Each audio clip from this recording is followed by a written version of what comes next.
Je vous recommande la boutique La Londoloise, c'est Judith Londolé. Si vous voulez être classe, chic, être habillé, être admiré. Parole de Mopao Mokonzi.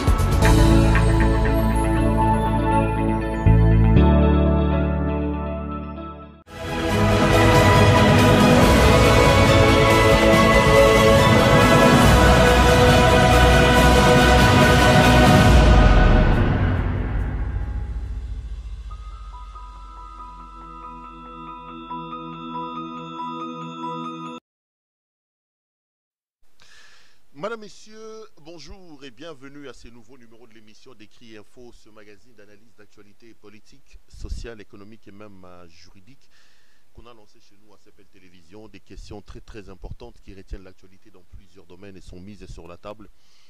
Nous tentons de les décortiquer en leur donnant un sens ou une forme selon nous. C'est d'ailleurs pour ça que chaque matin, chaque soir, chaque midi, je sais pas moi, quand est-ce que vous allez nous regarder ou quand vous nous regardez là, quand on commence cette émission, nous avons l'habitude de dire que les décrits info, c'est tout simplement le tempo de l'actu selon notre feeling. Ça veut dire notre manière à nous de voir les choses, notre manière à nous de les ressentir et surtout notre manière à nous de les exprimer. Je m'appelle Claude Perrault-Louara et c'est toujours un grand plaisir pour moi de venir discuter avec vous.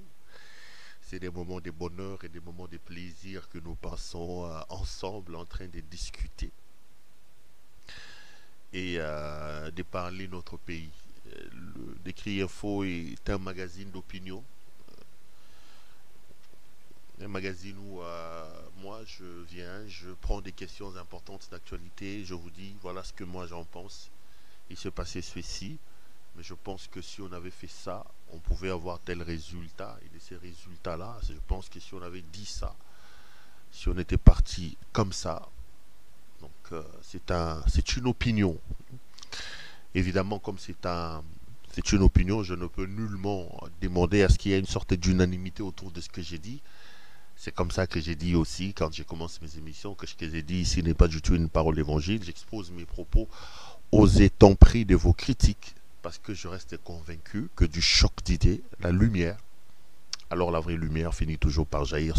C'est mercredi aujourd'hui.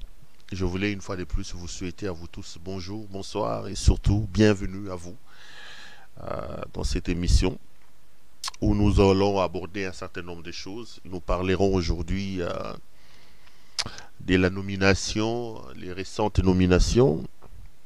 Nous parlerons de la situation dans l'Est de la République. Hier, je voulais aborder la question de la situation sécuritaire dans l'Est de la République, mais je suis pas allé jusqu'au bout parce que le temps, on était déjà à 1h20 minutes. Sans me rendre compte, je me suis vu surpris de constater qu'on était déjà à plus d'1h20 minutes et la télévision étant le temps, donc on devait arrêter là. Aujourd'hui, j'espère vraiment que j'aurai le temps d'aborder la question, surtout avec la sortie médiatique de Martin Fayulu qui a donné son point de vue sur ce qui se passe dans l'Est de la République. Je parle de ça, je parle de la question de la guerre, des armes, et tout un chapitre sera donc consacré à cette situation-là, parce que je vous avais dit que la situation elle est tellement catastrophique, la situation elle est tellement dramatique à l'heure où nous parlons que il est donc important que nous réservions des pages importantes dans cette émission pour que l'on vienne parler justement de l'Est et de la République. Et là, je vous donne un peu les informations authentiques, hein, parce que si vous voulez avoir des fake news, des infox ou des fake newsers, vous savez où ils se recrutent. Nous prenons le temps de checker les informations, de les vérifier, de les confronter, de faire la confrontation des sources avant de venir le diffuser. Ce qui fait que d'ailleurs, depuis qu'on a commencé à dire des choses ici, l'avenir et le temps finit toujours par nous donner raison. Ceux qui se précipitent à insulter, à contredire pour le... Bon, eux-mêmes ils appellent ça game. Je ne sais même pas ça vient d'où ces noms-là. Je n'ai jamais considéré que la vie ou ce que je fais ici était un game. Je ne suis pas un chercheur de buzz. Non. J'en ai pas du tout besoin. Pas du tout. Je suis pas dans le game, non. J'entends les gens, les communicateurs de M. Tshisekedi dire, on est dans le game, ils viennent, ils rencontrent un mensonge, quelqu'un l'appelle pour lui dire, mais ce que tu as dit est un mensonge. Il dit, oui, c'est les games. Moi, j'ai toujours posé la question, mais les games, c'est quoi? Je connais pas ces choses-là. On a voulu faire les buzz. Le Congo est très important, que le Congo n'a pas besoin de ces fories, de ces forfaitures autour. Nous n'avons pas besoin. Moi, je considère que ce que j'ai fait est tellement sacré. J'aime mon travail. Et aujourd'hui, ce travail-là, j'ai décidé de le dédier pratiquement à mon pays, à analyser, à interpeller, à critiquer, alors avec véhémence. Parce que mon cœur souffre de voir un pays qui a autant de potentialités, autant de capacités, se retrouver dans la situation où il est aujourd'hui. Parce que mon pays souffre, mon cœur saigne de voir ce pays-là être dirigé avec des mains inexpertes et vivre ce qu'il est en train de vivre. Alors si quelqu'un, par une intelligence ou lui ne comprend pas ce qu'il fait, il considère qu'en faisant ce qu'il est en train de faire, il fait les games, comme j'entends, libre à eux. Un peu comme quelqu'un m'avait dit, je vous en avais parlé, il m'a dit non, tu es un journaliste engagé, un journaliste de veille. Non, je ne suis pas un journaliste engagé. Je ne vais pas apporter des titres dont le contenu sémantique n'est pas maîtrisé par moi-même. Non. J'ai dit à quelqu'un, j'ai dit, qu'est-ce qu'on entend par journaliste engagé? Qu'est-ce qu'on entend par journaliste qui éveille les consciences? Non. Je ne veux pas tous ces titres-là, je suis tout simplement journaliste. Donc, journaliste. Et quelqu'un a même dit, oh, tu es analyste. J'ai dit, là encore, c'est un autre débat. Je suis journaliste. Je me sens à l'aise dans la peau de... journaliste, c'est comment le roi Barchipap, comme Allah la Mukiboyo, les têtes de la presse du Congo. Tout le monde a Makamuna Congo. Non, tout le monde était bandé. Les gens se bombardent. Aucune église, oh non, archibishop, oh archipap, oh évêque, ceci, oh. C'est terrible, c'est terrible. En parlant des églises, justement, hier, en passant, je parlais de l'église du Christ à la maison SM. Mais les gens sont sincèrement déçus des églises. Je ne vous dis pas. Je ne vous dis pas les nombres de messages que j'ai reçus sur cette affaire des églises. Église du Christ à la maison. Oh non, mais Perron, il faut nous évangéliser. Moi aussi, je fréquente pas les églises. Je ne savais pas qu'être à la maison, c'est aussi une église. J'ai rigolé. Non, les gens sont très, très déçus. C'est ça le problème, justement, du Congo. Il n'y a plus de sacré. Même l'église qui devait incarner une sorte de sacré. L'église aujourd'hui est derrière les politiques. L'église aujourd'hui est derrière l'impudicité. L'église aujourd'hui est dans l'adultère. La politique, n'en parlons pas. Je vais parler d'ailleurs des nominations que M. Tshisekedi venait de faire. Vous serez scandalisés. J'ai vu des gens qui ne savent même pas écrire leur nom. Je pèse bien mes mots. J'en connais certains. Des gens qui n'ont même pas de certificat d'études primaires. Certificat d'études primaires. 6 ans de l'école primaire. Mais que Tshisekedi a nommé comme mandataire, comme PCA, comme ceci. Qu'il a nommé. J'étais en larmes quand je suivais les nominations d'hier. À l'époque de Mobutu, et même aussi avec les Kabila un peu, oui. Quand on disait de quelqu'un qu'il est bénéficiaire d'une ordonnance. Monsieur, le chef de l'État a pris son stylo, il a posé sa signature sur une ordonnance vous nommant. La télévision nationale, on lit votre nom à la télévision nationale. Oh là là, oh là là. C'est-à-dire que les services des renseignements, le service de sécurité ont pris le temps de faire un suivi sur vous. Ils connaissent vous fréquentez qui, qu'est-ce que vous pouvez apporter pour le pays. Il y a tout un travail qui est fait avant que le chef de l'État pose sa signature sur l'ordonnance. Mais aujourd'hui, mes chers frères, la République est tellement dans la rue que nos enfants, et nous-mêmes, parfois, on commence à se dire, est-ce que ça sert d'aller à l'école? Ça sert d'aller à l'école, ça sert de souffrir et de monter. Nous, on a étudié dans des conditions très difficiles. On allait à l'université à pied, on n'avait rien à manger. Et quand on voit des gens qui, pendant que toi tu te bats battait pour faire des TP, pour courir. Lui, il était en train de prendre sa bière calmement. Et quand on le voit aujourd'hui, excusez-moi, occupé de grands postes et de responsabilités, on s'est dit, non, non, non, le pays n'a pas de chance. Le pays n'a pas de chance. C'est vrai que, j'en parlerai quand je vais aborder justement la question de ces nominations. C'est vrai que M. Tshisekedi lui-même n'a pas de parcours scolaire élogieux. M. Tshisekedi lui-même n'a pas un parcours professionnel. Il n'en a pas. Lui-même, quand on lui a posé la question de savoir ce qu'il avait fait de sa vie, Tshisekedi a reconnu n'avoir rien fait de sa vie. Et il a dit devant les médias qu'il vivait grâce à l'argent de sa femme qui était aide-soignante, je crois. Il a dit ça. Mais cela ne veut pas dire que si par hasard de l'histoire, aussi par malédiction, Tshisekedi s'est retrouvé président de la République, cela ne veut quand même pas dire que Tshisekedi doit aller chercher toutes les personnes qui n'ont pas de niveau pour qu'ils s'occupent des fonctions importantes au pays. Et on parle de quel pays? On parle d'un pays qui est au coma. Nous sommes dans un coma. Le pays est malade. Le Congo a besoin de ses meilleurs enfants, des spécialistes. Vous avez un malade qui vient d'entrer dans un coma profond. Vous n'allez pas chercher des infirmiers ou des infirmières yabalabala, non. Il faut que des spécialistes, des gens qui ont fait des études viennent, procèdent à des examens pour établir un diagnostic, commencer à poser des soins qu'il faille pour sortir ce malade-là de la situation. Mais le pays est malade, le pays est en train de vivre des situations compliquées. Nous avons la malédiction et la malchance qu'il est entre les mains inexpertes et des personnes qui n'ont aucune expérience, qui n'ont, ce que Martin Fayot l'appelle, aucune expérience scientifique, professionnelle, scolaire. Non. Et la conséquence est que on nomme des gens sur base de pire vieux, pire vieux, pire vieux. Il est nommé. Pire vieux, il est nommé. Et de cela, on ne peut rien attendre. La République est en danger et l'extérieur se moque de nous. Donc, je vais aborder toutes ces questions-là aujourd'hui.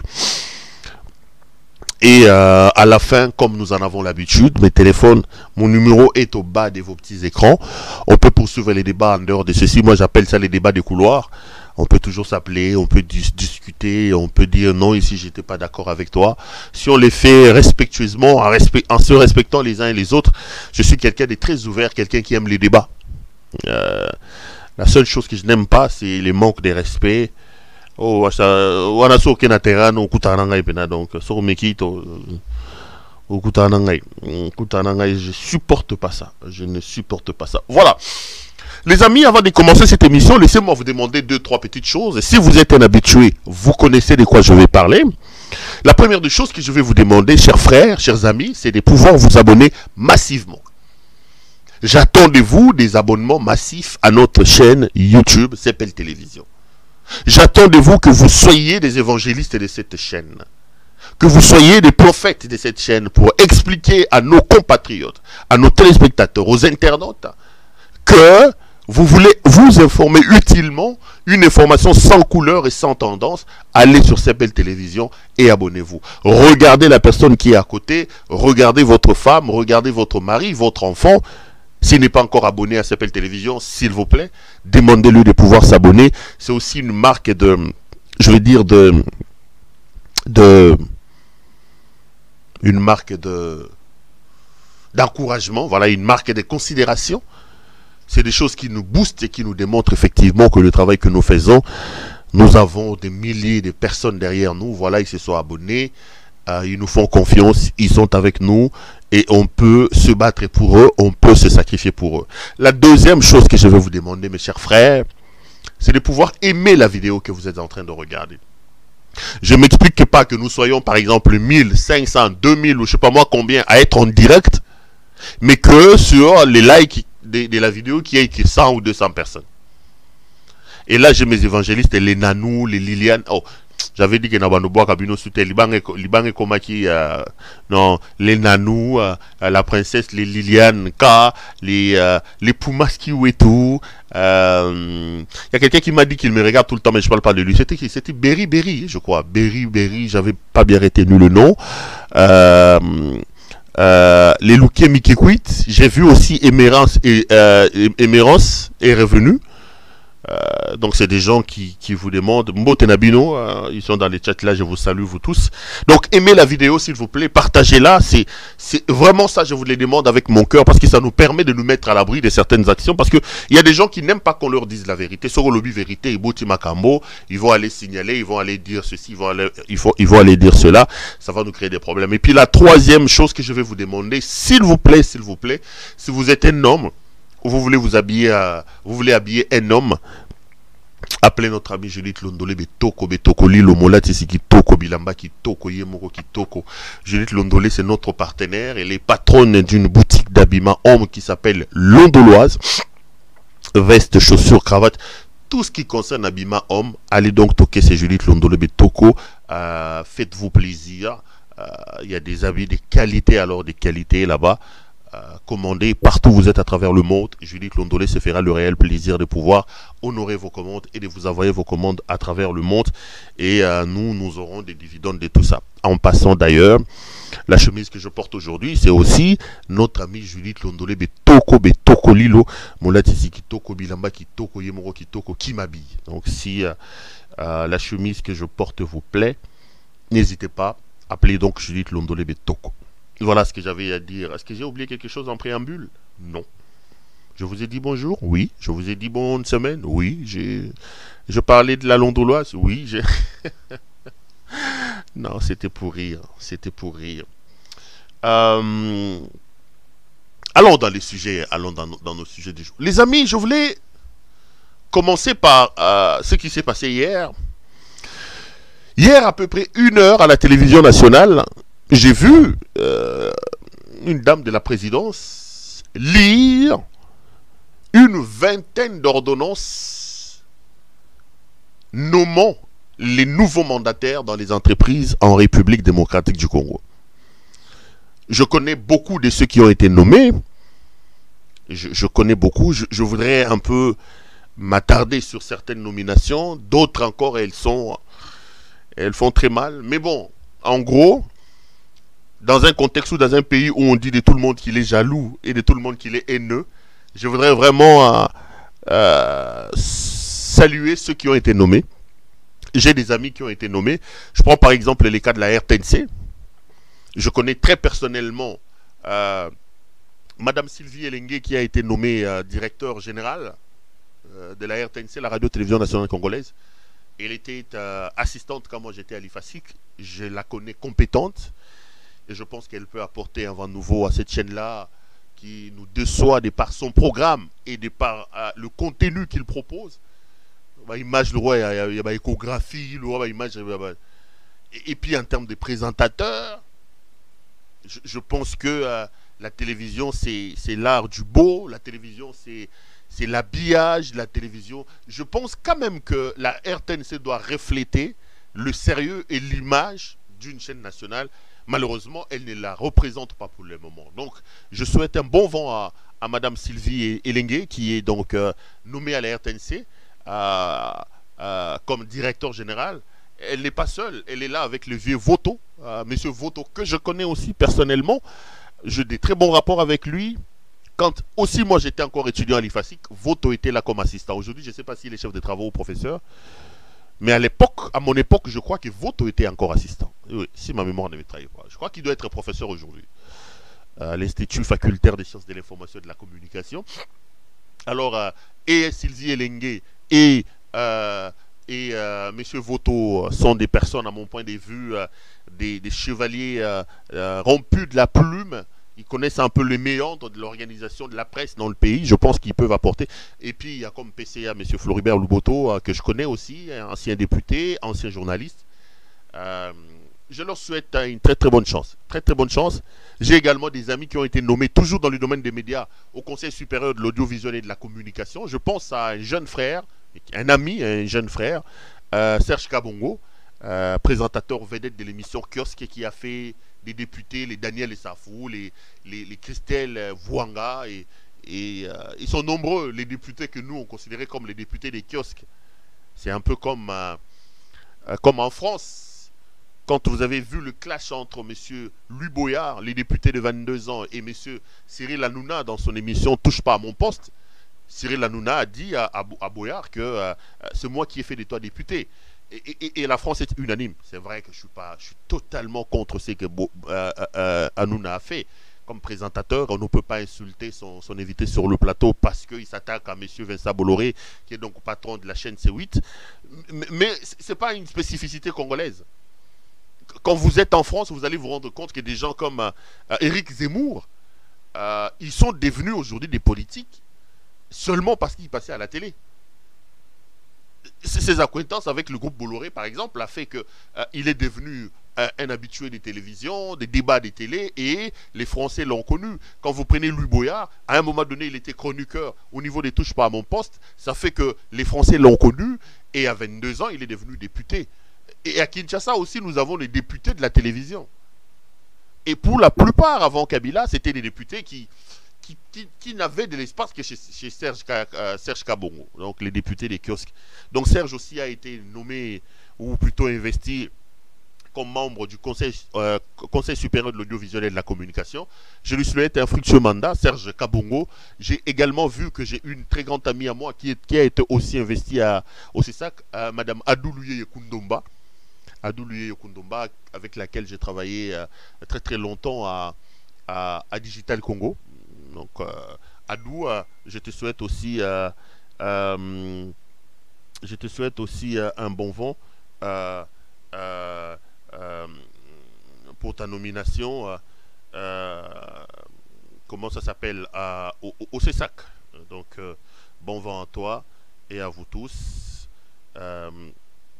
Excusez-moi, j'étais en train de chercher un document. J'étais en train de chercher un document que je vais exploiter. Oui, je le vois. Attendez. Pardonnez-moi. Donc là... oh là là. Alors, je voulais donc réserver les premières minutes de l'émission.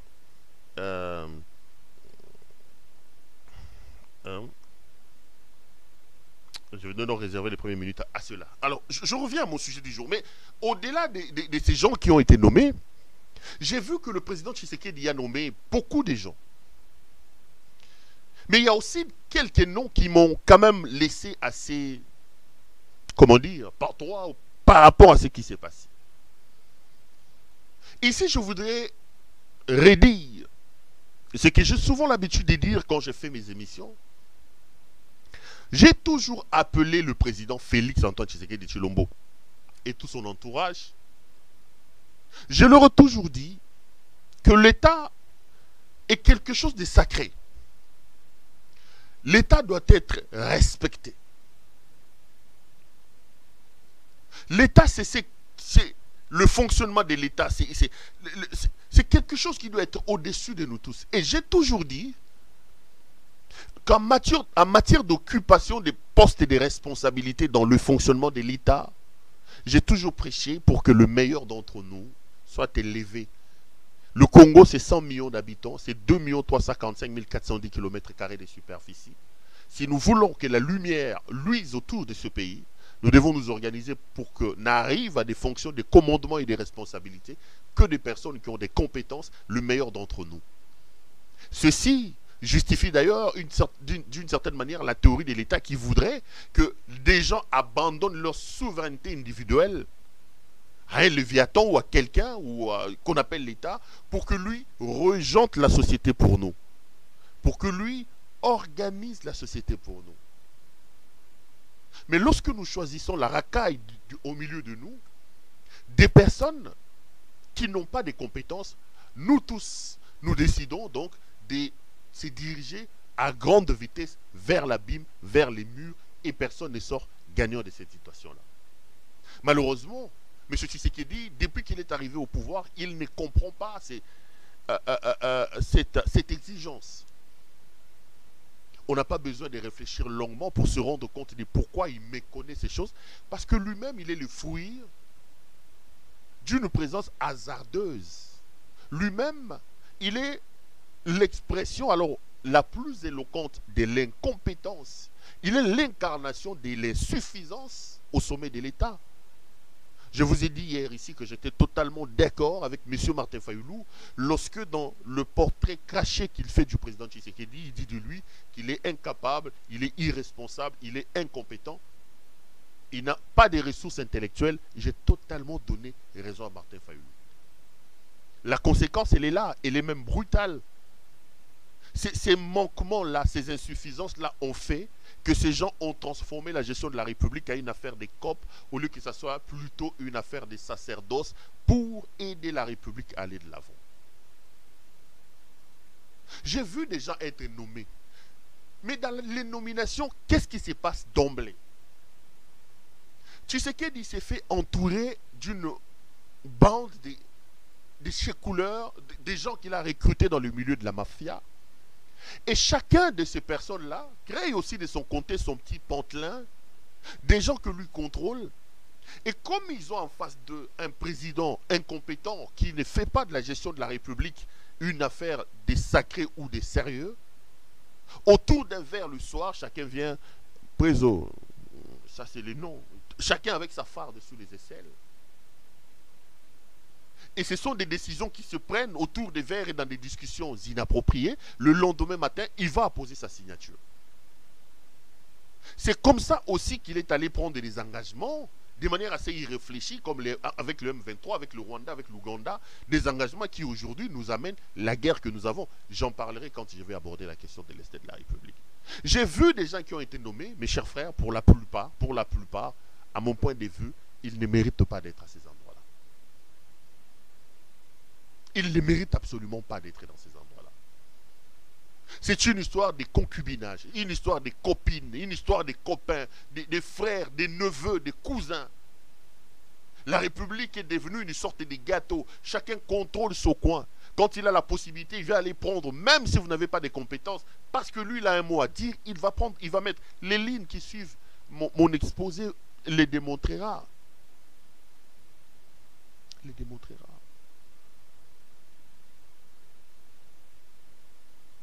Et je pense que si nous aimons notre pays, si nous sommes sérieux, nous devons. Je prends un exemple. Allons dans certaines entreprises et des nominations qui ont été faites hier. Je prends par exemple le cas de l'UNPP. L'UNPP, c'est l'Institut national de préparation professionnelle.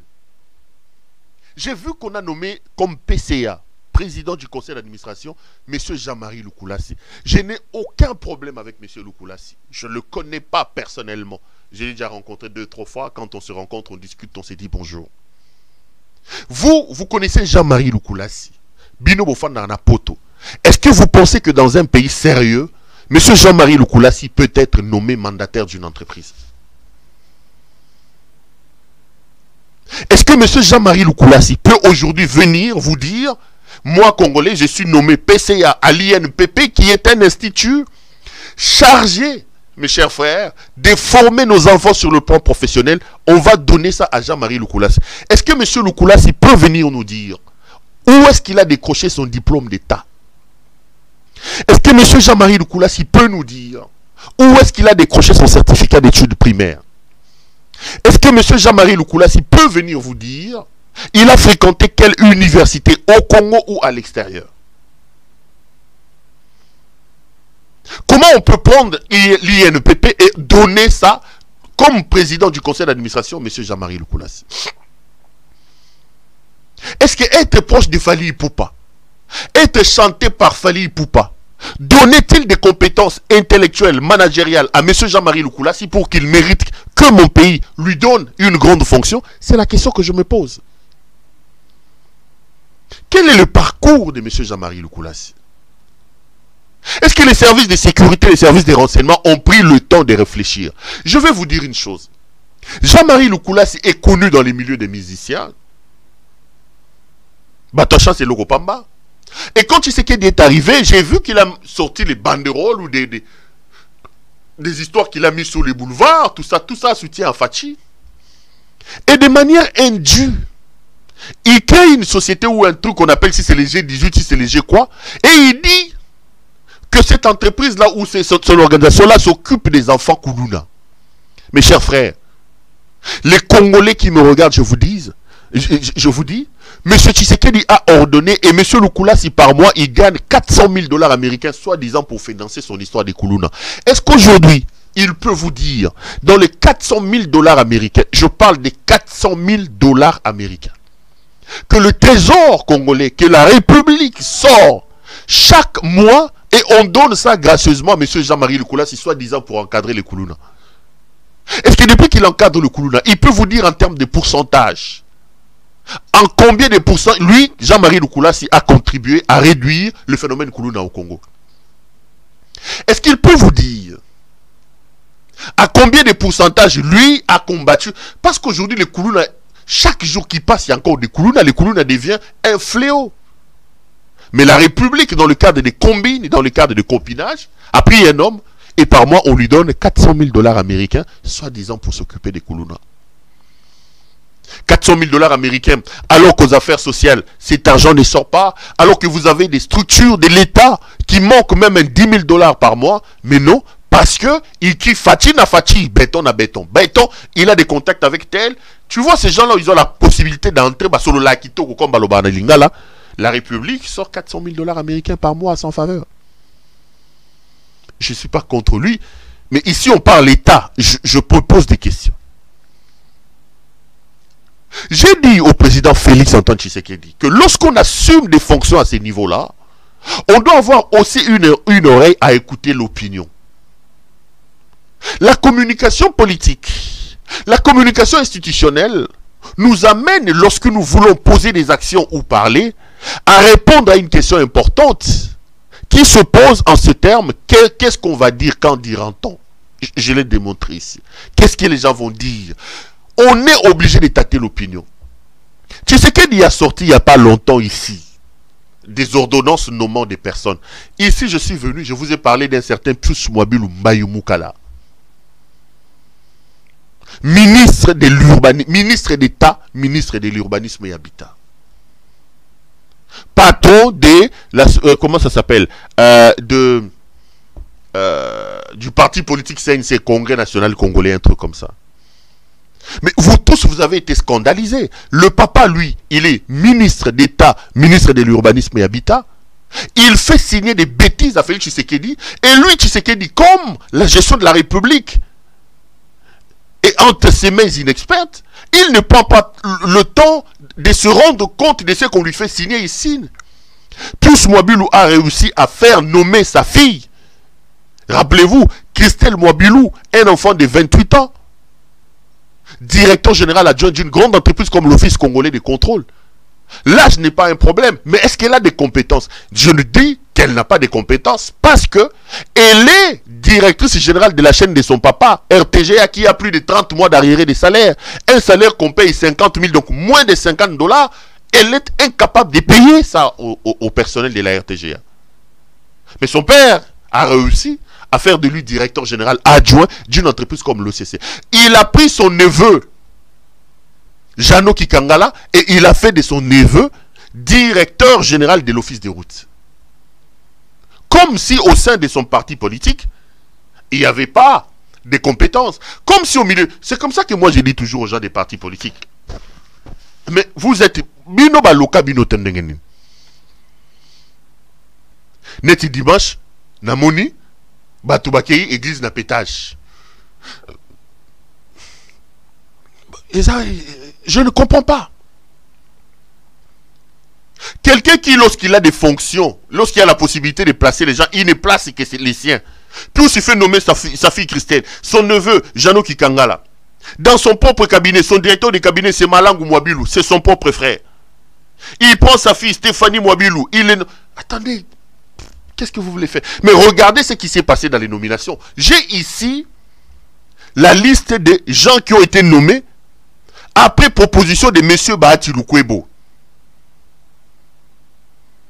Bahati Lukwebo, président du Sénat, que beaucoup au Congo là-bas appellent Maradona. Pourquoi on l'a surnommé Maradona? Bahati est surnommé Maradona parce que c'est un grand dribbleur en matière, il y a pas cop, mon l'État et les Gananzela l'a été. Moi, j'ai dit même Lelo, Bahati Kombo Maradona et Komele Moukier. Photo. Donc, il y a Azoro dribbler, Diego Armando a dribblé à bon côté. Donc, il y a capacité à dribbler. Il faut que ça Maradona, aussi Messi, aussi Neymar, aussi Ronaldinho, aussi tout ce que vous connaissez des bons dribbleurs, Bosangisi Bango, mais Bakoko Makaka na capacité à dribbler, Ndenge, Diego, Modeste, Maradona, Lukwebo, Azoro dribbler Mboka. Donc il y a une photo longue Maradona, photo comme ça, Mara Messi, Ney, Ronaldo, Bosangisi, faut que Luka Kombo Bosangisi, c'est un grand dribbleur. Dans les nominations qui ont été faites hier et les récentes nominations, Bahati Lukwebo a réussi à faire nommer sa fille. Arlette Tito Bahati, directeur général adjointe de Sona Hydroc. La même Arlette ici, fille propre de M. Bahati Lukwebo, c'est celle qui était aussi, elle est conseillère financière au ministère de l'économie. Et rappelez-vous, j'en ai parlé ici, dans l'affaire du détournement de l'argent à Congo Airways, c'est cette femme ici, la fille de Bahati, qui est allée chercher l'argent du détournement auprès du DG de Congo Airways. Tshisekedi était au Congo. Il sait que la fille de Bahati ici, Arlette Bahati Tito, a un contentieux parce que elle et son père sont allés faire des opérations de corruption à Congo Airways. Mais il a nommé directeur général adjoint de Sona Hydroc. Ce n'est pas tout. Il a nommé quand même, malgré les dénoncations. Il fait nommer membre du conseil d'administration à la SONAS, la Société nationale d'assurance, Francine Bahati Manenu, une autre de ses filles. Donc, déjà Sona Hydroc, Sona Hydroc, Bahati Tito Arlette, sa fille, membre du conseil d'administration à la SONAS, Francine Bahati, sa fille. Entre-temps, la même Francine Bahati, qui est nommée aujourd'hui membre du conseil d'administration de la SONAS, est aussi conseillère financière de son père au Sénat. Donc, tout ce qui concerne l'argent, c'est elle qui gère. Elle est assistante du directeur général des SONAS. Et elle est aussi membre du CPCE. CPCE, c'est, je crois, c'est la commission ou conseil permanent des consultations économiques. Tous ces postes ici, l'État paye parce que c'est la fille de Bahati. Et hier, Félix Tshisekedi a posé sa signature pour nommer cette femme ici, membre du conseil d'administration des SONAS. Parce que c'est la fille de Bahati. Il y a un certain, il a fait nommer Bassem Christian, qui est son propre neveu. Bassem Christian est membre du CPCE, conseil permanent du conseil de consultation économique. Le même neveu de Bahati ici, il est chargé d'études au ministère du portefeuille, conseiller à la commission électorale nationale indépendante chez les questeurs adjoints. Tout ça, c'est Bahati qui l'a imposé là-bas. Neveu propre de Bahati. Donc, tous les Congolais là n'ont pas de place. Il faut seulement que l'on soit Bahati pour avoir des postes. Prenez votre mal en patience, on continue. Il y a Acheni Lukwebo, son propre neveu, que Bahati a encore fait nommer membre du conseil d'administration du CPCE. Entre-temps, le même Acheni Lukwebo est sous-directeur financier à CNSS, Caisse nationale de sécurité sociale, où Bahati l'a fait nommer. Il est conseiller au portefeuille, chargé des missions de son oncle au Sénat, et il est aussi membre du conseil au niveau de la régie des eaux. Et par-dessus tout, c'est lui qui est le premier suppléant de son oncle au Sénat. Mes frères, Atabinomoko, Bokanise Sili, il y a un certain Hulen qui est beau-fils de M. Bahati Lukwebo. Il est le mari de sa fille Francine Bahati qui a été nommée au conseil d'administration de la SONAS. Bahati l'a fait nommer membre du conseil d'administration de la SNEL. Donc, na AFDC Nyon Sotouana, Batu Bahati, il faut seulement que ce soit les gens de Bahati. Bahati l'a fait nommer membre du conseil d'administration. Vous avez un certain Posi Tekla, qui est la nièce de Bahati Lukwebo. Nièce. Bahati vient de le faire nommer administrateur à la GECAMINE. Membre, donc administrateur à la GECAMINE. Entre-temps, la même nièce de Bahati est directeur provincial au Katanga de l'OCC. Donc, il travaille aussi à l'Office du Congolais. Attendez. Est-ce que vous vous rendez compte? Bokani c'est Sili. Toke Nabino Maleme. Vous avez ici Dieudonné Ngassi. Dieudonné Ngassi, qui lui aussi a quelques liens avec Bahati Lukwebo, même territoire. Lui, on vient de la nommer administrateur à Transco, Transport du Congo. Mais entre-temps, il est aussi président du groupe parlementaire AFDCA. Et il y a un autre qui lui a plutôt quelques relations libidinales avec le bienfaiteur, une certaine Chimène, qui, à ce moment ici, a été nommé il y a un peu, pas longtemps, avec membre du conseil d'administration de la Banque centrale du Congo. Et je me pose la question de savoir si M. Tshisekedi est vraiment sérieux, s'il peut imaginer que la gestion de la République est une chose sérieuse, est-ce qu'il prend le temps de s'assurer de toutes les personnes qu'il nomme, où il vient, il les nomme comme ça? Vous qui m'insultez, Bahati utilise des gens ici, des petits messieurs, pour les 10 dollars, pour les 20 dollars, pour les 200 dollars. Quand on lui dit la vérité, ce sont ces petits messieurs-là qu'il ramasse à gauche et à droite. Il les envoie pour insulter. Quand il s'agit de nominations, Bahati va prendre dans sa propre famille. Mais vous êtes tellement inutile qu'il n'a aucun respect pour vous, qu'il vous utilise pour des sales boulots pour venir insulter les gens sur les réseaux sociaux. J'en connais beaucoup. Je ne vais pas leur donner la chance de citer leur nom. Attends, je m'appelle quand même Perol Ouara. Moi, le lendo quand même. N'a rappelé qu'à ça. N'a rappelé qu'à ça. Quand tu crois que je m'y nebaloba. N'a rappelé no tanga oka pas marabu. Sia. Tangote. Tangote na tangeloni. Mais ce que bakay basu moi 20 dollars. Moi 10 dollars, c'est eux qui sont dans les réseaux sociaux pour contredire, pour dire oh, tel, mais quand il faut nommer, Bahati va prendre ses propres enfants et il nomme ses propres enfants.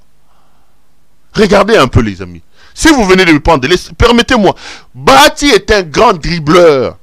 Son nom c'est Diego Modeste Maradona Lukwebo. Mais je me suis rendu vraiment compte qu'en matière de dribbleurs, même Maradona ne dribble pas les gens comme Bahati. Lui, il faut le... Donc, il faut... En lui seul, vous trouvez Maradona, Messi, Neymar, Kaka, et tout ce que vous connaissez, Ronaldinho. Donc, il faut comment Maradinho, Neymar, tout ça, lui. Il vient de dribbler l'AFDCA. Il fait nommer sa fille, Arlette Batitito, DGA de Sonaïdro, la même fille, est impliquée dans le détournement de l'argent des Congo Airways. C'est elle qui est allée chercher l'argent.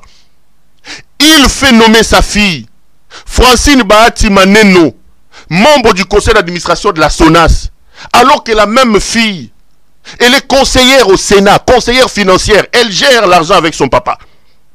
Elle est assistante du DG de SONAS, toujours son papa l'a imposé là-bas. Et elle est membre du conseil de CPCE, Conseil permanent de consultation économique. Donc, dans tout AFDCA, Bahati a fait nommer son neveu, Bassène Christian, membre du CPCE.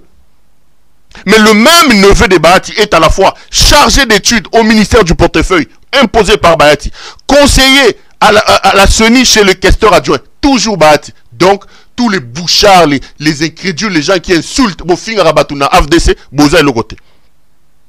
Bahati a fait nommer un certain Wembo Lobela. Wembo Lobela est mari de sa Dirkaba au Sénat. Dirkaba na ya Sénat au Bazalakane Batambo Lakanaye. Mobali na ye Wembo Lobela. Bahati a fait nommer DG ya FPF. Bahati a fait nommer na ba nomination. Donc na AFDC Moutouazate. A faire nommer Achene Lukwebo, son neveu propre. A faire nommer membre encore, il y a CPCE. Alors que le même type, Bahati l'a fait nommer sous-directeur financier na CNSS, conseiller au ministère du portefeuille, chargé des missions au Sénat. Il est aussi dans les secteurs, dans le comité d'administration de la régie des eaux. Son neveu, et par-dessus tout, c'est lui aussi qui est son suppléant au Sénat. Toujours Bahati. Bahati a fait nommer son bon monsieur Ilan. Ilan, c'est son gendre. C'est le mari de Francine qu'il vient de faire nommer à la SONAS. le mari de Francine, Bahati l'a fait nommer membre du conseil d'administration de la SNEL. Congo combien l'on a bango donc moi on a nommé, Bazou va nommer Tata.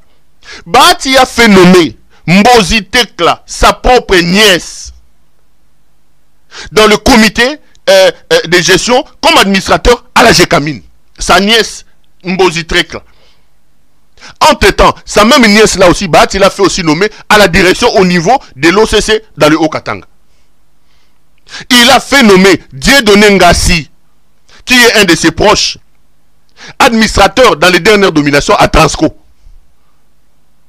Et il y a une certaine Chimène. Là-bas, il y a des liaisons libidinales. Qu'il avait déjà fait nommer à son temps administrateur à la Banque centrale du Congo. Je me pose vraiment la question, Félix Tshisekedi, s'il prend le temps avant d'apposer sa signature, ou lui, il croit que la gestion de la République est une histoire d'aventure, et il vient faire ses aventures au sommet de l'État. Ici, je voudrais vraiment me moquer des gens d'AFDCA. Je voudrais vraiment me moquer de vous. Ba tata mikolo, ba mama mikolo, mandefu, ba veste, na ba cravate, bozoko dondwa, boye ko tika Maradona, azwaka bandeko na ye, azwaka batuna ye, ba concubine, ba neveu, ba nièce, ba fille, ba gendre, anomaka bango, bino ba tata mikolo na ba veste na ba mandefu, bon landaka le ba mike soni na bino. Un peuple qui ne sait pas se mettre debout contre les anti-valeurs et dire non ne mérite pas qu'on s'apitoie sur son sort. Bahati vous utilise pour des petites sommes d'argent. Des petits messieurs qu'il envoie ici pour m'insulter. Un 20 $, un 10 $. Des petits messieurs de rien du tout. Vous êtes là pour faire le sale boulot. Quand j'ai dit des vérités sur lui, vous êtes sur les réseaux sociaux en train de m'insulter. Quand il faut le nommer, c'est dans sa famille, c'est dans sa cour. C'est là-bas qu'il va prendre des gens. Honte à vous. Honte à vous et à votre président Tshisekedi. Honte à vous. Il a transformé la gestion de la République à une affaire de COP. Il ne se rend même pas compte. Il ne vérifie rien. Il signe n'importe quoi. Il signe n'importe comment. Honte à vous. Bataf de ce soni nabino. Namona Omsusa Kendaki na un autre caméléon. Alors, le président de la République, Steve Mbikai. Azonga quand il va être au PC poste 2, le mot français non vous savez l'union sacrée, on va voter Félix Tshisekedi. Français rouge Bordeaux et si la main makila. Français rouge Bordeaux. Vous savez énerver les gens vous. Hein? Vous savez vraiment. Donc vous pensez que le pays, nous sommes en guerre. Félix Tshisekedi dort, il se réveille, il fait des nominations à lambiquer n'importe comment. Il veut qu'on l'applaudisse.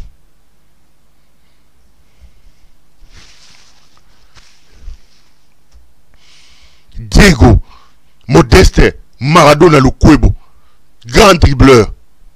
Il est en train de dribbler les gens là-bas dans FDCA. Mais les gens sont tellement... Je ne sais pas ce qu'ils ont dit. Alors où nous parlons, les gens devaient se lever contre Bahati. Je ne comprends pas ce qui se passe. Je ne comprends pas. Des gens qui n'ont aucune compétence. Qu'on va bombarder au sommet de ce pays-là. Un pays qui est en guerre, un pays qui a des problèmes. Et vous pensez vraiment qu'on peut s'en sortir avec une telle gestion? On va prendre des musiciens, on va prendre des chécouleurs, on va prendre des voyous, la racaille qu'on va vider en Europe là, des gens qui n'ont... Donc nous là, nous avons souffert dans ce pays-là pour que ce pays-là devienne une histoire des copes, des aventuriers. On va les donner des postes comme ça. Le pays est devenu un truc comme ça.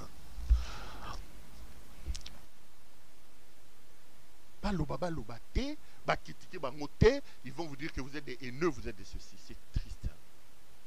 C'est vraiment triste. Vous allez me trouver sur votre chemin. On se battra pour ce pays-là. Le pays-là, avant que Etienne Tshisekedi ne meure, il n'a pas appelé Félix Tshisekedi pour lui dire « Voici, je t'ai laissé le Congo ». Non. nous allons nous battre pour ce pays-là. Vous me trouverez sur votre chemin. Montez, descendez. Je suis là. Mes caméras seront toujours là en train de vous regarder. Mais mes caméras seront toujours là pour vous regarder. Parce que, sincèrement, attendez, on sera toujours là. On sera toujours là pour vous regarder. J'ai envie de me reposer un peu. Bon, on va faire ceci. On va prendre le deuxième thème. Notre ami Jonas Nakita. Jonas va nous proposer une vidéo du ministre des Affaires étrangères qui parle de la question des armes. Il semble qu'on avait acheté les armes, qu'on a bloqué tout ça. Regardez ça quand je vais revenir. Je serai certainement un peu plus.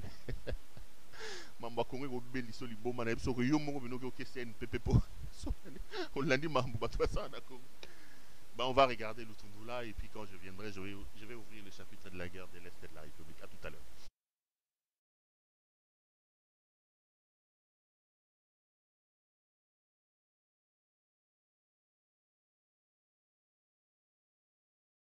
Placé pour y répondre sur brièvement, parce que le temps nous est compté.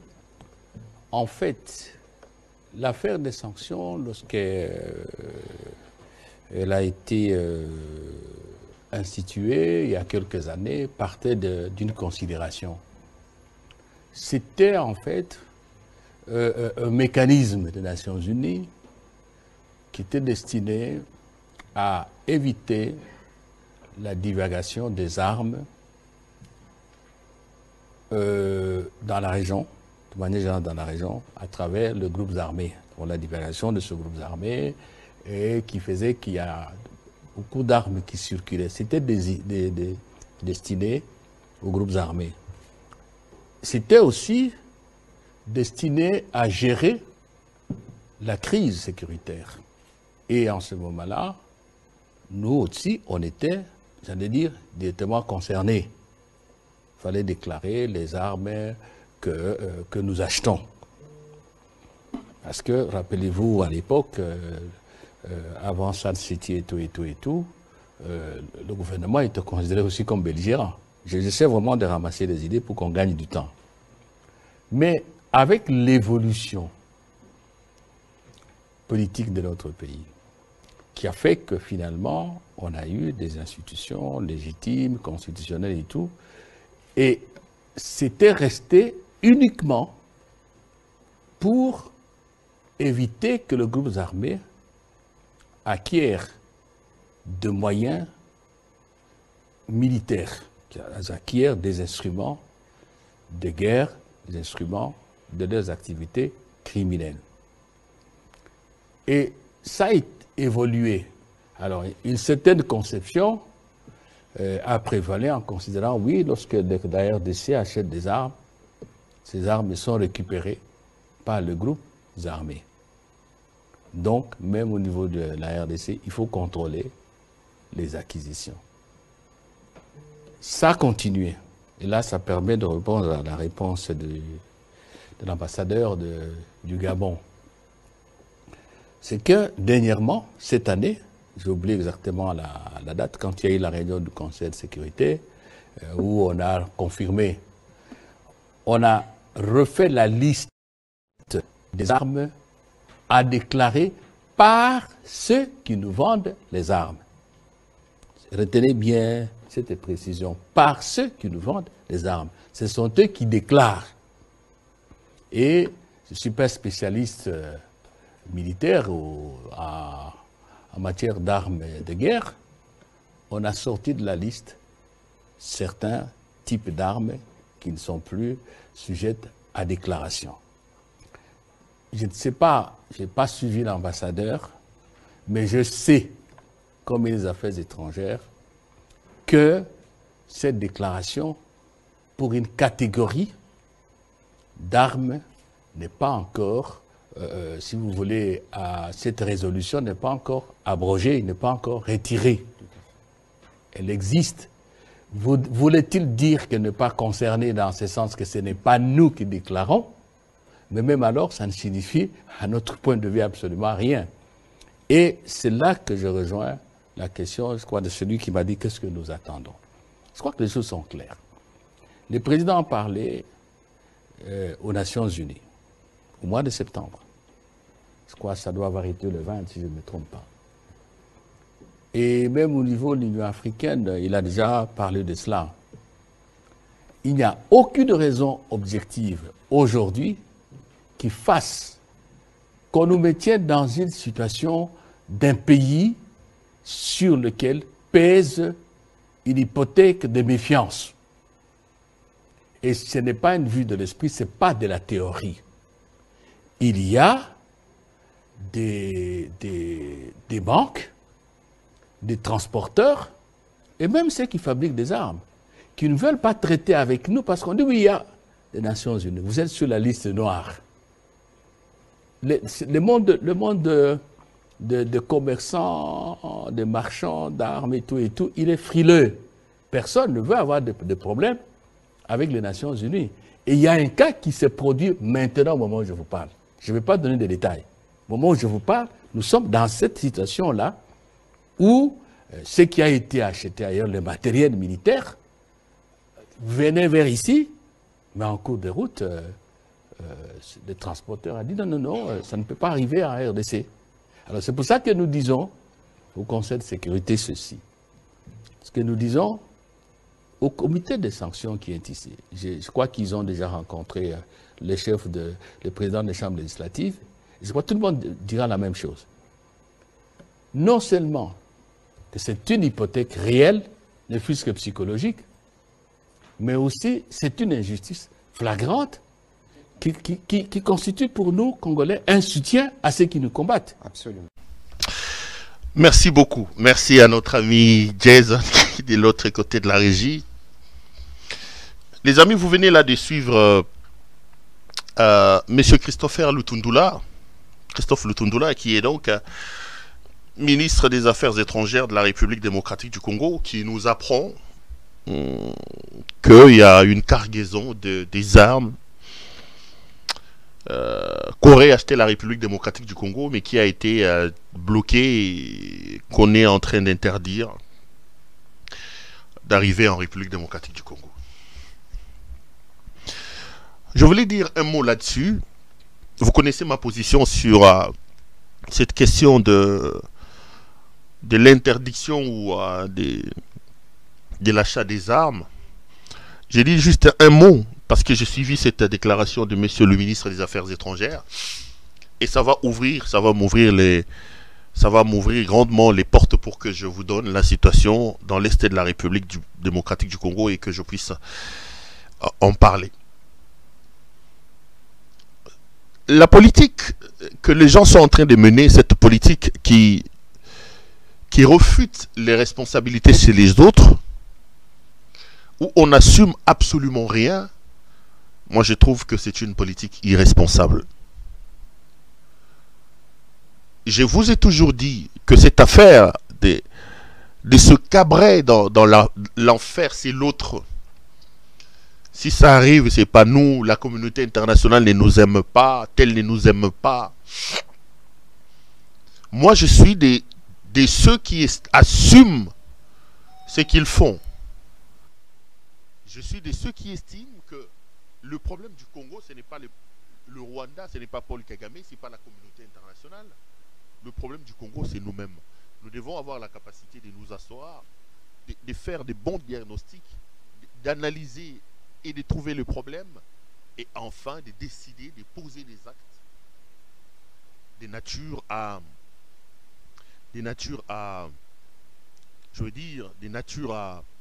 nous aider à résoudre nos problèmes. Parlons de cet embargo sur les armes. Je vous dis, mes frères, s'il y a un embargo sur les armes, on peut cogiter, on peut raconter tout ce qu'on veut en disant que la communauté internationale ne nous veut pas, les gens n'aiment pas le Congo. Mais nous-mêmes, nous donnons les bâtons pour se faire battre. Parce que nous ne travaillons nullement pour enlever l'argument ou les griefs retenus contre nous pour nous permettre finalement d'être éligibles aux achats des armes. Qu'est-ce qu'on nous demande? On nous demande tout simplement d'avoir la capacité de tracer toutes les armes qui sont chez nous. on dit que les armes qu'on l'on vend en République démocratique du Congo, dans un monde où on a peur du terrorisme, on risque d'entendre que ces armes-là sont dans telle main, tant dans telle main. Et vous savez que vous avez des rapports des Nations Unies dans ce pays-là qui indiquent que nous avons des officiers qui, à un moment donné, étaient marchands d'armes, qui prenaient les armes des forces loyalistes et qui les vendaient aux groupes armés dans l'Est de la République. Au lieu de se plaindre ici, M. Lutundula devait avoir la capacité de nous dire, sur la question de l'embargo des armes, nous avons trouvé cet embargo, mais regardez ce que nous avons fait en 4 ans pour que le Congo se sorte de cette situation-là. Pour enlever l'argument entre les mains des gens qui veulent nous maintenir dans cette affaire de l'embargo des armes. Ils n'ont rien fait à 4 ans. En 4 ans, ils n'ont rien fait. Est-ce que nous avons des armureries dans le pays? Combien de magasins d'armes nous avons dans nos camps militaires? Personne ne peut vous le dire. Nous avons des militaires qui sont au front. Est-ce que nous sommes capables de dire que l'arme 002 se trouve entre le maître du caporal Jean Bosco Ndonga? L'arme 002 se trouve entre le maître de l'adjudantel. Est-ce qu'on peut les dire? On ne peut pas les dire. Et ça, ce n'est pas la communauté internationale qui nous empêche de le faire. Notre responsabilité est de s'organiser pour tracer les armes. On ne peut pas accepter que qu'on vous vende des armes et que ces armes-là demain se retrouvent entre des mains inappropriées dans un contexte de terrorisme et dans un contexte où il y a des groupes armés. Pourquoi nous ne travaillons pas pour enlever cet argument-là dans la bouche ou dans le main des gens qui nous en veulent et que nous leur disons, écoutez, aujourd'hui nous sommes dans la possibilité de vous dire que le Congo a telle usine ou tel magasin d'armes, dans tel camp il y a autant, que telle arme que nous avons achetée en 2000 autant se trouve entre les mains de tel. On ne peut pas faire ça. Même ça, le faire, c'est très compliqué. On vient tirer la corde sensible en expliquant aux gens, on n'aime pas le Congo, on est sous embargo d'armes. Mais pourquoi nous sommes sous embargo d'armes? Personne ne vous dit. Mais la vérité, c'est ce que je suis en train de vous dire. Nous sommes sous embargo d'armes parce que les vendeurs d'armes et le maître du monde estiment que nous sommes un État mal organisé. Nous sommes un État désordonné. Au point où si on vous vend les armes à 10 heures, on vient vous demander les armes qu'on vous a vendues à 10 heures, il est 12 heures. Où se trouvent ces armes-là? Vous êtes incapable de dire ces armes-là sont où? Est-ce que c'est normal? Voici la réforme qu'on attendait par exemple de M. Tshisekedi. Au lieu de venir, de commencer à insulter notre propre armée, il pouvait aujourd'hui nous dire, voilà, j'ai mis en place une réforme, notamment en matière de stockage d'armes, qui nous a permis aujourd'hui de ne plus être sur la liste des embargos en termes d'achat d'armes. Lutundula vient se plaindre, mais il ne vous dit pas les mécanismes qui ont été mis en branle pour que nous n'ayons plus cette histoire-là de notification ou d'embargo d'armes. La vérité, elle est celle-là. Et puis parlons des armes qui ont été arrêtées. J'ai une autre version, mes frères. Ils ont réussi à enlever l'embargo et avoir un régime de notification. Donc on vous notifie les armes. Ces armes auraient été achetées en Chine. Comme ce sont des armes lourdes, le fabricant et les vendeurs ont demandé à la République démocratique du Congo d'envoyer des gens pour apprendre la manipulation de ces armes-là. Et j'apprends, dans le régime des jouisseurs et des chécouleurs, au lieu d'envoyer des officiers compétents d'infanterie pour aller apprendre le maniement de ces armes-là, comme tout est blague dans la gouvernance actuelle, ils ont pris des ngoulous qu'ils ont envoyés en Chine à la place de vrais militaires. Le rapport que la société qui vend les armes fait de la République démocratique du Congo n'est pas réluisant. On vous vend des armes, on vous demande d'envoyer des gens pour être formés sur la manipulation de ces armes-là. Même ça, au lieu de prendre des officiers d'infanterie compétents qu'on a dans les FARDC, non. Comme pour Nabango, nous sommes dans le théâtre, ils ont pris des ngoulous qu'ils ont envoyés en Chine. Et déjà à partir de ce moment-là, ça posait problème. Ça posait problème. Ça posait problème. Déjà à partir de ce moment-là, ça posait problème.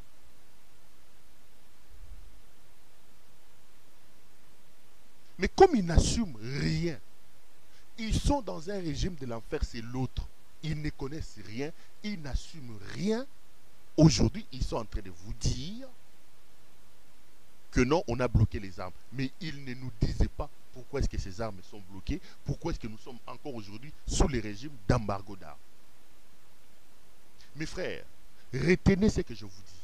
J'aime beaucoup mon pays. Je suis peiné et je souffre de voir ce pays dans l'état où il est. Mais je ne viendrai jamais ici vous raconter des histoires. Je ne vous dirai que la vérité. La vérité, elle est celle-là. Ceci me conforte dans mes positions quand j'ai l'habitude de dire que le problème du Congo s'appelle Félix-Antoine Tshisekedi. Arrêtons de chercher le diable et le sorcier à l'extérieur. Le sorcier et le diable, nous l'avons avec nous. Il est assis avec nous. Il est en train de sucer notre sang à l'intérieur de notre pays. Donc, c'est lui le problème. Et j'insiste en vous disant que chaque minute, chaque seconde que ce monsieur passe à la tête du pays, nous causera problème et nous insécurise. La preuve, elle est là. La preuve, elle est là.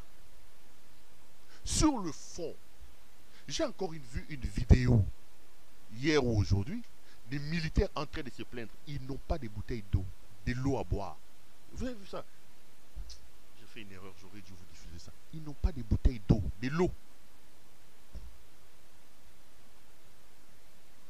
Les militaires en train de se plaindre. Ils n'ont pas de sparadrap.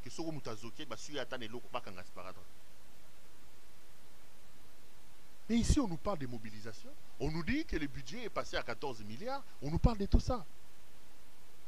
En 4 ans, il n'a pas su organiser tout ça. En 4 ans, il n'a aucun secteur de la vie où il peut venir vous dire, regardez sur ce secteur de la vie, c'est que moi j'ai fait, c'est que moi j'ai fait. Il est incapable, il ne peut pas. Parce qu'en 4 ans, il n'a pas pris soin d'apprendre le métier des chefs d'État.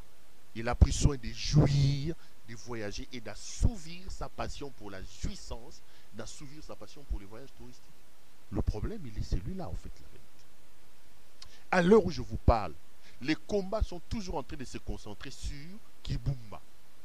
Kibumba, je l'ai dit hier, c'est à 20 km de Goma. La vérité est celle-ci. Tout le balai diplomatique que vous avez vu, des gens en train de se promener chez nous, que ce soit Lorenzo, que ce soit Ambalo, le président de... Je me demande même qu'est-ce qu'il est venu faire ici, parce que lui, il est président de la CEDEAO, le pays de l'Afrique de l'Ouest. Et j'ai vu Uhuru Kenyatta. L'objectif est simple. Ils vont imposer à M. Félix-Antoine Tshisekedi de négocier avec le M23. Et le M23 eux-mêmes le disent. La journée, vous dites que nous sommes des... Comment ça s'appelle? Nous sommes des terroristes, mais la nuit, vous envoyez des émissaires pour parler avec nous. La vérité, elle est celle-là. On est bloqué. Tshisekedi n'a pas de ressources pour nous sortir de cette affaire. Pour le contraindre, ils vont prendre Goma. Parce qu'ils savent que la prise de Goma aura un tel retentissement que lui sera dans l'obligation d'aller dans leur camp. Pourquoi il va aller là-bas? Parce que c'est lui-même qui est allé s'embourber dans les accords. Je vous ai étalé ici, échelonné les accords et les engagements qu'il a pris. Nous en sommes là à cause d'un seul homme, M. Félix-Antoine Tshisekedi. J'ai vu Martin Fayoulou parler aujourd'hui. J'ai demandé son discours. Attendez, je vais vous lire quelques lignes avant de continuer, qui à mon point de vue sont quand même assez révélatrices de la situation dans le pays. Je vais lire certaines lignes, certains paragraphes de ce que Martin Fayoulou a dit aujourd'hui. C'était un long discours. Voilà, je saute, je prends quelques extraits. Il dit, il n'est plus un secret pour personne que M. Tshisekedi est arrivé au pouvoir grâce à M. Kabila et à M. Kagame. Question alors, quelle serait alors la motivation profonde pour M. Kagame aujourd'hui d'agresser M. Tshisekedi alors que ce dernier a reconnu lui avoir tout donné? Pourquoi M. Tshisekedi n'a-t-il jamais pointé du doigt directement M. Paul Kagame en le désignant comme étant auteur principal de cette agression? Le discours, c'est bon, mais qui est responsable des génocides congolais? Plus de 10 millions de Congolais.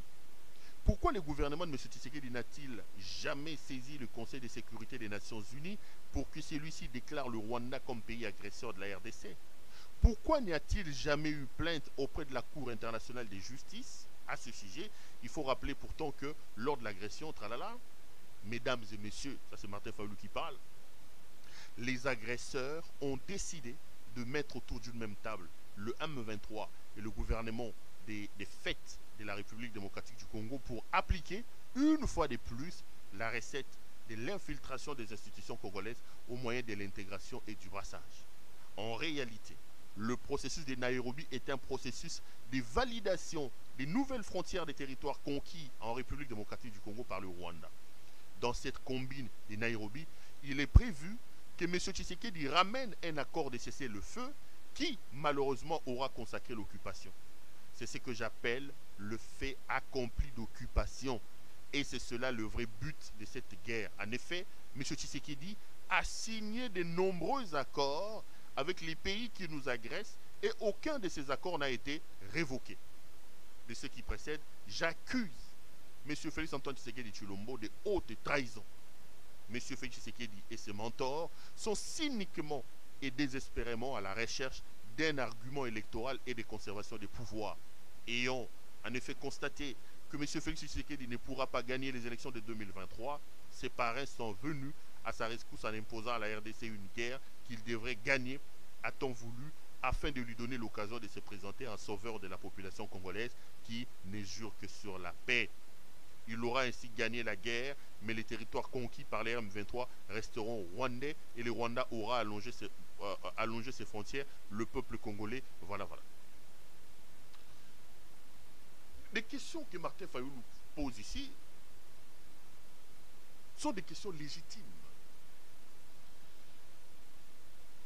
Le président du Kenya est arrivé ici et ce matin, le commandant du contingent kenyan qui est arrivé au Nord Kivu a fait un discours dans lequel il dit que le Kenya est pour le pourparler qui doivent reprendre à Nairobi.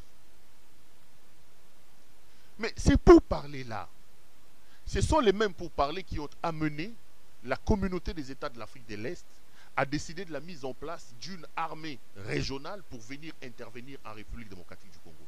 Et Tshisekedi, naïf, a cru que ce pays-là viendront dans notre pays pour combattre. Et ils vont envoyer leurs enfants mourir sur notre sol, ce qui n'est pas du tout le cas. Chacun de ce pays-là s'amène chez nous avec son agenda. Je vais vous donner un cas. On nous dit que le Rwanda ne va pas participer aux opérations contre les M23 parce que le Rwanda est un pays agresseur. Mais on dit que le Rwanda participera au renseignement. Tout le monde sait que dans le domaine militaire, on ne peut pas mener une guerre sans renseignement. Le renseignement est un élément important qui permet à l'armée et aux militaires de pouvoir mener les actions. Vous dites de ce pays-là qu'il a agressé, mais vous dites qu'ils ne viendront pas au Congo, mais pourtant, vous dites qu'il va travailler dans le renseignement. On prend des gens pour des imbéciles. On a accepté que l'Ouganda participe à cette mission-là. Alors que tout le monde sait que l'Ouganda participe aussi d'une certaine manière à aider le M23. Les M23 d'ailleurs pour prendre Bunagana. Bunagana est la localité frontalière à l'Ouganda. Ils sont passés par l'Ouganda. L'Ouganda a laissé passer le M23 pour que les M23 prennent Bunagana. Et Félix Tshisekedi, comment peut-il croire que les Ougandais sont des partenaires sérieux sur lesquels le Congo peut s'appuyer pour déloger le M23? En réalité, ces gens-là vont venir. Et en passant, j'ai même appris que lui, Tshisekedi, croit que dans ce contingent-là, même le Soudan du Sud viendra aussi. Donc le Soudan du Sud qui a des sérieux problèmes chez lui, qui n'arrive pas à résoudre. Aujourd'hui, le sort du Congo peut aussi reposer sur les épaules des Sud-Soudanais. Même si nous sommes des imbéciles, même si nous sommes le moins que rien, il faut vraiment être qui pour croire en ce genre de solution-là. Félix Tshisekedi est, d'une certaine manière, dans l'embarras. Félix Tshisekedi a été naïf. Félix Tshisekedi a été inintelligent dans la prise de décision et surtout dans la multiplication des accords qu'il est allé signer de manière alambiquée avec ces pays-là. Au lendemain de sa nomination ou de son élection, entre guillemets, Il était au Rwanda, il a donné des assurances au Rwanda. Après, il est allé en Ouganda. Il a fait des accords avec l'Ouganda. Il a permis aux Ougandais de venir construire chez nous, aux Rwandais de venir construire chez nous. Il a autorisé l'armée burundaise d'entrer chez nous. Du coup, à un moment donné, on se retrouvait dans une situation où il a signé tellement des accords et les accords des uns et des autres sont très choqués au point où ça crée des problèmes et tout le monde s'est rendu compte que le problème ce n'était pas ces accords mais le problème c'est que le monsieur qui signait les accords n'était pas sérieux, il ne respectait pas ces accords. Pour la mener à s'agenouiller, c'est comme ça qu'ils ont fait cette guerre là et ces forces là vont venir non pas pour aller faire la guerre, pour créer une zone de tampon. C'est là que les inquiétudes de Martin Fayulu sont fondamentales. La zone tampon veut dire quoi? La zone tampon veut dire que les différentes forces, chacun reste chez lui. Une force qui rentre à l'intérieur et qui maintient les protagonistes chacun dans son coin. Nous allons rester vers Goma et les autres vont contre. Mais c'est ça justement la balkanisation. C'est ça justement la balkanisation. Et lui qui dit tout le temps que l'armée est infiltrée, lui qui dit tout le temps que les brassages et les mixages ont détruit notre armée, maintenant on va lui imposer de se retrouver à Nairobi et de signer de nouveaux accords avec le M23. Et parmi les accords qui sont sur la table pour le M23, c'est leur intégration au sein de l'armée et la reconnaissance de leur grade. Donc déjà, parce qu'ils ont pris des armes en brousse, Balal Balamouki, il est général et vous devez le reconnaître au sein des forces armées générales. Donc, ce que Kabila a réussi à faire, ou que nous décrions aujourd'hui, mais que Kabila a stoppé depuis 2003, plutôt depuis 2013, quand les M23 ont été vaincus, Tshisekedi va le reproduire en 2022. Parce que les brassages et les mixages, c'est une opération qui était décriée déjà à l'époque, mais on n'en parlait plus parce qu'on est déjà passé. Nous avions des difficultés dans l'Est de la République avec des mouvements, des soubresauts d'insécurité, mais nous n'avions pas de territoires occupés. Le fils de Etienne Tshisekedi Wamulumba est allé ressusciter tout ça. Et là, nous sommes bloqués, mes frères. Nous sommes bloqués. Nous allons assister comme ça à Bandego. Nous sommes en train d'assister Moka Kokende Bandego. Moka Eli Kokende. Moka Eli Kokende. Vous voulez avoir mon point de vue sur les sécurités dans l'Est de la République? Je vais être sincère avec vous. Je suis très dubitatif. Je suis très pessimiste. Je ne vois pas comment le problème peut se transformer en solution. Le problème de l'insécurité dans l'Est de la République, la résurgence de l'insécurité dans l'Est de la République, la résurrection de l'insécurité dans l'Est de la République porte un nom, Félix Antoine Tshisekedi Tshilombo. Comment est-ce qu'on peut croire que le problème peut se transformer en solution? Je ne le vois pas. Je ne vois pas de ressources auprès de ces messieurs capables de nous sortir de cette situation-là. J'en vois pas. Je sais qu'ils aient à Nairobi, qu'ils aient n'importe où. Le Congo sort perdant de cette affaire et nous avons reculé des centaines de kilomètres depuis que le fils de Maman Marthe a pris le pouvoir. Moi, je suis très dubitatif. Je sais pas. Je suis dubitatif. Je crois qu'avec Félix Tshisekedi, rien de bon ne sortira. Bonsoir Yokat. Bangono so bazoya. Oya yakyo. Toye poto ke no konde koloba makama Nairobi. Toye poto ke pour parler à Nairobi bo kendenge nini. Félix a lobby que les M23 est un terroriste. Bino Boloba qui ba M23 va déposer les armes. Les M23 n'ont pas déposé les armes. Vous avez dit si les M23 ne déposaient pas les armes, la communauté des États de l'Afrique de l'Est va envoyer une armée pour chasser les M23. Maintenant, les M23 sont à la porte des Goma.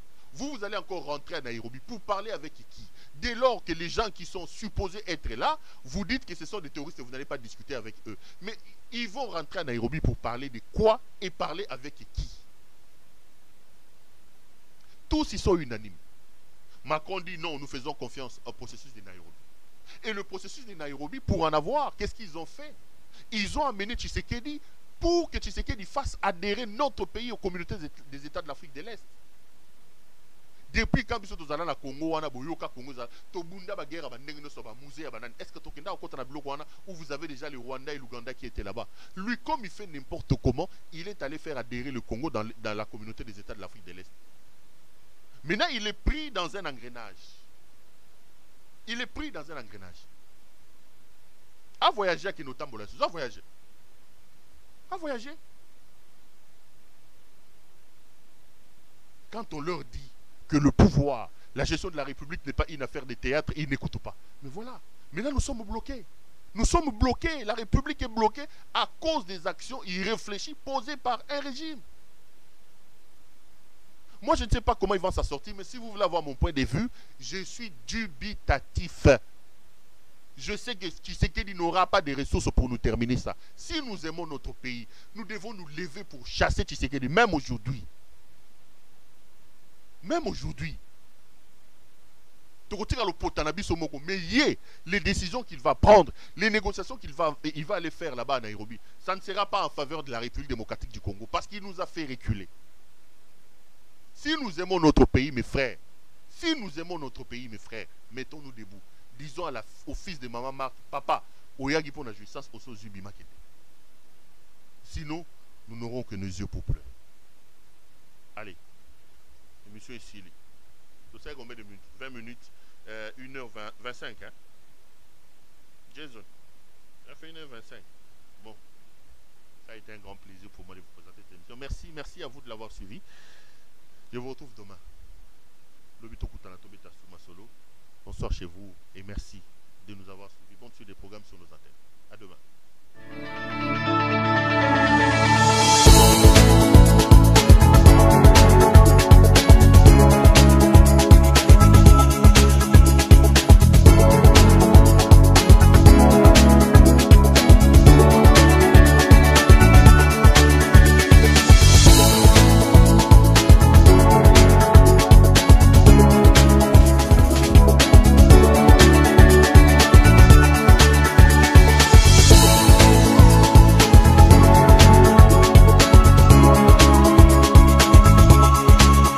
Je vous recommande la boutique La Londoloise, c'est Judith Londolé.